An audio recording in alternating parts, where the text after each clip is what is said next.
mga kabiyahidor, let's go. Papasok na tayo sa Aklan Province. So dito tayo sa tuktok ng bundok. So galing tayo doon sa probinsya sa Capiz. So tingnan mo, pababa na tayo. Punta na tayo ng Aklan Province. So unang puntahan natin sa Aklan ang Altabas, mga kabahidor. Altabas, may tayong isang kliyente dyan. O, tingnan mo, paikot tapos pababa. O, grabe o. Diba, kabahidor? Tapos dito wala pang mga ilaw. So, delikado yung paggabi. Aba dito, pababa kasi nasa bundok tayo eh. O, yan lang, ilaglang yan ng harang. Wala pa, anak ko, baka direksyo doon. Pababa talaga dito kabahidor, no? Pag dito tayo sa border ng ano, ng Aklan, ng Capiz, ng kabahidor Province.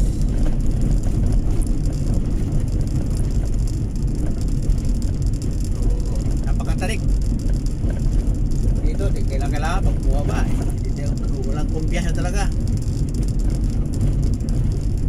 lalo na pag truck siguro, no? Dapat engine brake talaga palagi, naka-permira. Ako nga, kahit sasakyan lang ito, naka-sira nga ako para safety ba, no? Kaya puro pababa, oh. Mamaya na tayo ano nito ng angat-angat. So ito ang buhay sa isang biyahe doon, no?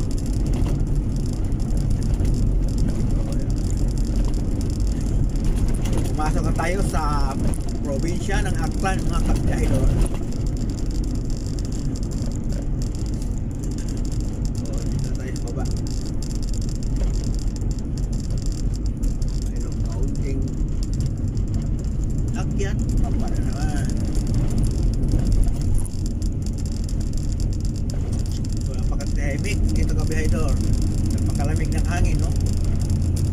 Lumainit ang panahon, pero ang simoy ng hangin napakalamig dahil siguro sa daming mga kahoy.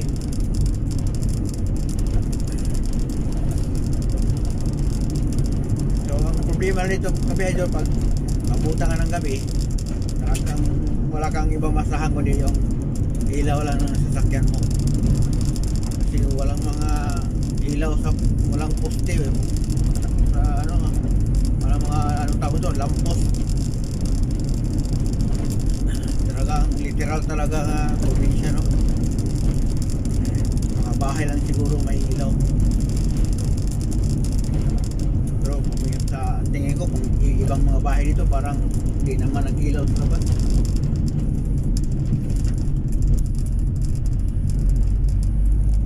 So ito ang view, mga kabahidor, sa border ng border ng Capiz and Aklan Province. So puro na tayo pababa sa Aklan area. So maraming salamat kung may nanonood. Maraming salamat. Like, follow and share na lang sa YouTube channel natin, BT Biyahidor, sa TikTok Biyahidor, o sa Facebook, Instagram. Thank you for watching, mga kabiyahid. Nandito na tayo, bumaba na tayo. Nandito na tayo sa Aklan Province. Maraming salamat sa mga taong nanood ng kalsada. Wala naman ibang video magawa natin, puro lang kalsada. Thank you for watching.